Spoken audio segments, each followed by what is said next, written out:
crypto. Home. Take me home.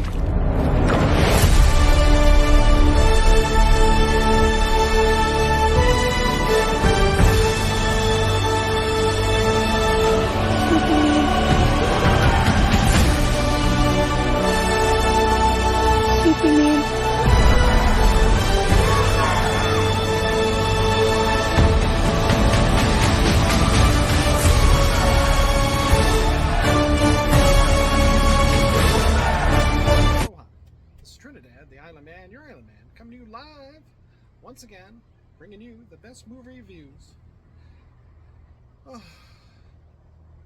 wherever I'm at. And today, opening day of the new James Gunn Superman movie. I went and I saw it, and well, remember our rating scale, Shaka Thumbs Up. It's good to see, I recommend it. Shaka Thumbs Down is junk. I don't recommend it. And overall, for this very apparently divisive Superman movie, ever since the first trailers came out, people were afraid that it was going to be too silly, that it's not going to be serious enough, that there were too many heroes in it. It's going to distract and detract from Superman overall in his very own movie. And how much Superman and what kind of Superman, the costume didn't look right, etc. That was, at least just some of the controversy around this movie. But overall, I have to say, it is, for the new James Gunn Superman, overall, a Shaka Thumbs Up. Now, I will say that this is a weak Shaka Thumbs Up. It definitely could have been stronger, and it is totally saved by the last third act of this movie. The ending. Basically, the last ending fight scene. It takes a while to get going in this movie. The first part and the second part are kind of slow. I didn't like how it opened up and they're just talking about, because James Gunn, he's going to introduce a whole brand new world in this. A world where superheroes and supervillains already exist. Something we hadn't really seen before other than Zack Snyder's Justice League, where in Batman versus Superman, where you had Superman, Wonder Woman, and Batman. Finally, in this world, superheroes, or meta-humans as they're called, in the DC universe,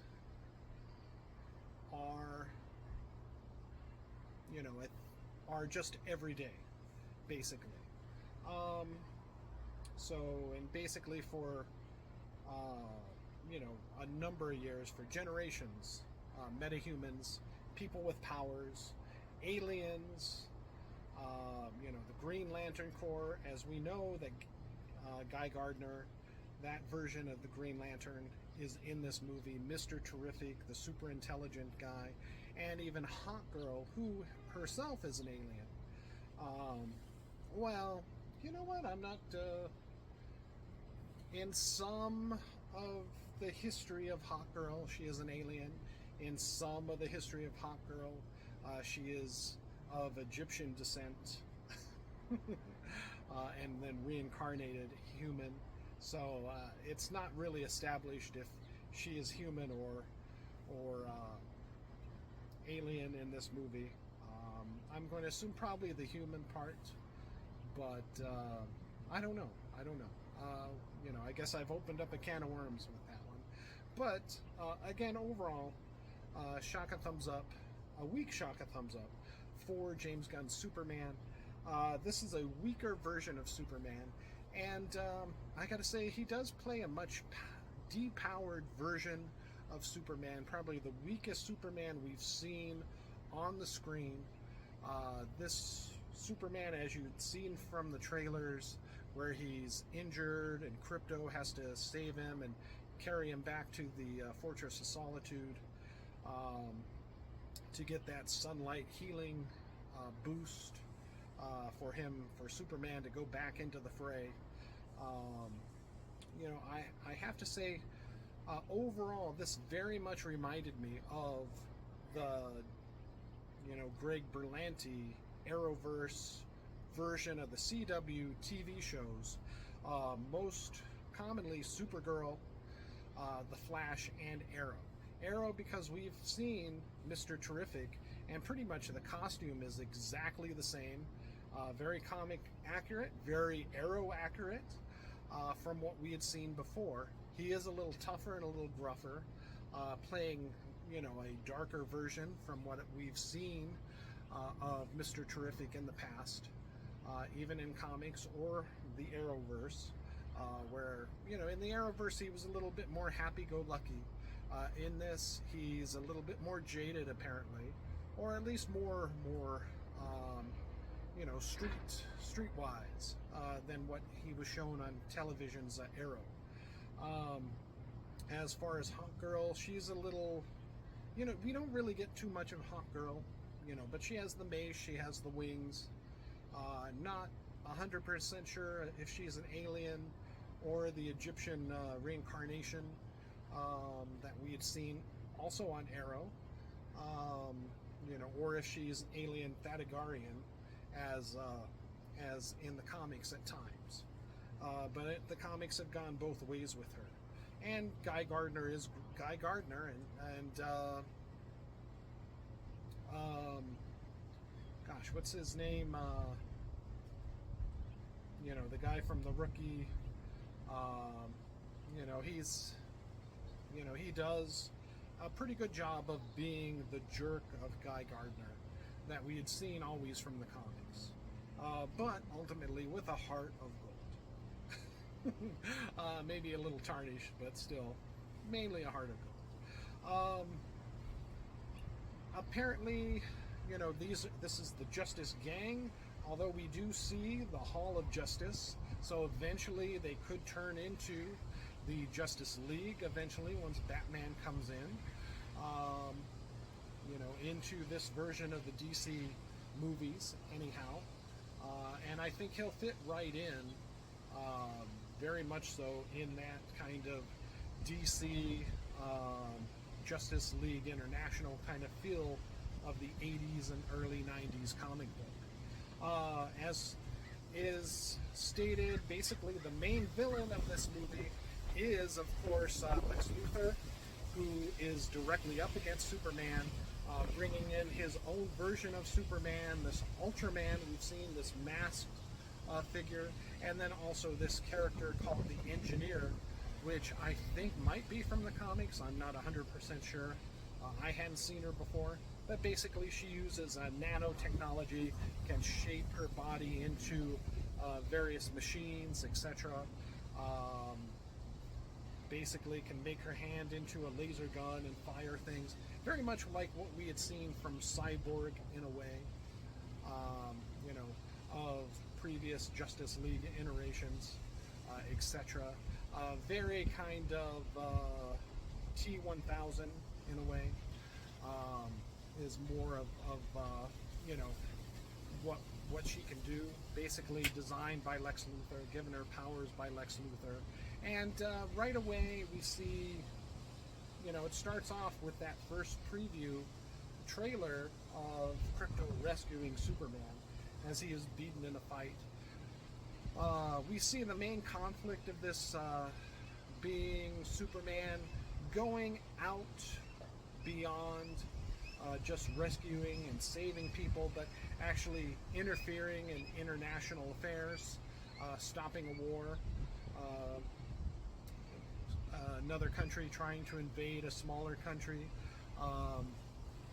and of course getting flack from that from the US government. We find out some spoilers that Lex Luthor is of course behind this. One, motivated by greed of owning a country of himself, as he is supporting the invading country in order for them to invade this other country, take over, and then establish his own country, Luxembourg almost, as in previous Supermen who liked the ideas of real estate. But also, in addition to that, getting Superman's name tarnished with the American government so that they can have him, being one of the smartest men in the world, bring his forces, which was Planet Watch or something like that, is the name of his superhero group, whereas Maxwell Lords is the Justice Gang, being called that. So the U.S. government hires Lex Luthor's forces to bring Superman in for going against the government, basically. And we find out that he's got his own secret multiverse or interplanetary jail to contain Superman, and then also anyone who's gone against Lex Luthor himself. He's locked up there, unbeknownst to the government or other individuals and people. And it's up to Superman to rescue them and then stop Lex Luthor from conquering this other country and taking that over and becoming an international ruler of a country with, of course, all the fixings that would come with that, like diplomatic immunity, etc., and more power and wealth of an entire nation behind him. Again, it's slow to build. A lot of backstory in the first part of the movie, and then just some other scribblings of conflict between his relationship with Lois, the interview trailer that you had seen before, and then in addition to that, also he's got to establish himself with the Justice Gang, etc., and how he interacts with them. But the standout of this movie is not Superman, is not Lois, who their relationship very much feels like that CW Superman and Lois show that was just canceled last year. So I can see why James Gunn decided to take that off the air and basically cancel all of the CW, as this feels very much like an extension of that from what we've seen. And, parts of this do look like it could have just played out on television, and overall in the plot as well. The special effects are fine. Some get kind of dorky, especially in this multiverse prison area. Looks very fake, but who knows what a multiverse planet, deserted planet is supposed to look like next to a black hole, etc., with a proton or anti-proton river or whatever. Just my thoughts in general. It did look a little bad, but I'm not sure if it was supposed to look bad, as that is some of the charm of James Gunn, being quirky. So who knows? The music, of course, with James Gunn at the helm is excellent. Everything from Iggy Pop to somebody named Angry Crabtree or something like that. Kind of a quasi-punk band, as we see some of what Superman had listened to in Kansas, thinking himself a punk at times growing up. So all very, very humorous. But again, like I say, the standout for this movie is the character Mr. Terrific, who really goes up and beyond any of the other characters, even potentially and possibly Superman in his own movie, establishing himself to be a real, true hero for the people and helping Superman save the day, almost able to save it himself. But, Lex Luthor is just a little bit too much in that regard. And so Superman, of course, being his movie, has to come in and do the coup de grace. Other spoilers, we find out Ultraman. We see where Ultraman, Lex Luthor, and the Engineer that nano kind of T-1000 chick, break into the Fortress of Solitude, and right away you're wondering, it's like, wow, how did he get in there? Did he have a special device or something? And it's like, no, we know right off the bat that, well, at least I figured it out right away, that obviously Ultraman is a clone, things we'd seen in the comic, even the Justice League a little bit, of Ultraman being a clone of Superman, this Superman, and thus looks like him, thus he has to wear the mask, working for Lex Luther, but of course his intelligence isn't quite there, being controlled by Lex Luther. So of course he has his DNA, which allows him to walk into the Fortress of Solitude for Lex Luthor to get some dirt on Superman. Which still doesn't quite feel all the way like dirt. Basically it's a message from his parents saying that he was sent there possibly to rule them. The message itself at that part was damaged, that Lex Luthor releases to the public to shame Superman some more. However, it could just be between the damaged message and a faulty translation, that it could be that he was sent there to give guidance to mankind, not rule over them. But, you know, I'm thinking it was more of a guidance kind of issue and lack of translation than anything negative for his Kryptonian parents telling him to go take over this world.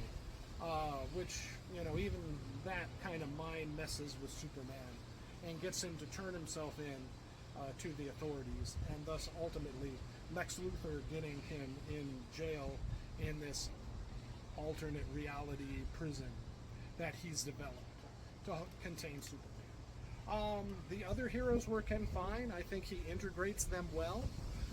It's just that he does try to do a little too much in this movie. There are characters at the Daily Planet that he didn't need. Cat Grant, although her boobs are so excellent in this movie, you did not need to see her in this movie, and it's really an affront to what the Supergirl TV show had, how they had presented Cat Grant, just some dim-witted blonde, sex symbol, basically. And maybe in the comic she was that, but they really went against type for the Lisa Bonet TV show Supergirl, and I think that's the one that was the most recent. That, you know, is really kind of an affront to what James Gunn presents, and she's not really there for any reason other than to basically watch her jiggle as she runs around as all heck is breaking loose during some Superman fight scenes there in Metropolis. Whereas what Lois maybe was not able to do, she doesn't quite have the jiggle. I will say this is the most Lois Lane that looks like Deborah Winger's old character, like Lois Lane from the Christopher Reeve. You know, even more so than what we had seen before for the Superman and Lois television show. So, you know, that was kind of nice as a callback. You do get some of the John Williams music mixed in with some newer stuff at moments, which, I don't know, maybe they should have went full new music, I think. Using some of those beats and notes might have distracted from the new Superman, making you think of the older one. But definitely leaning more towards the Christopher Reeve version than either the Brandon Routh or the Henry Cavill Superman, definitely, for this new movie. But again, overall, you know, it's fine to watch. I'd suggest a matinee, and if not, then simply go ahead and wait till streaming to see it. All right, mahalo and aloha.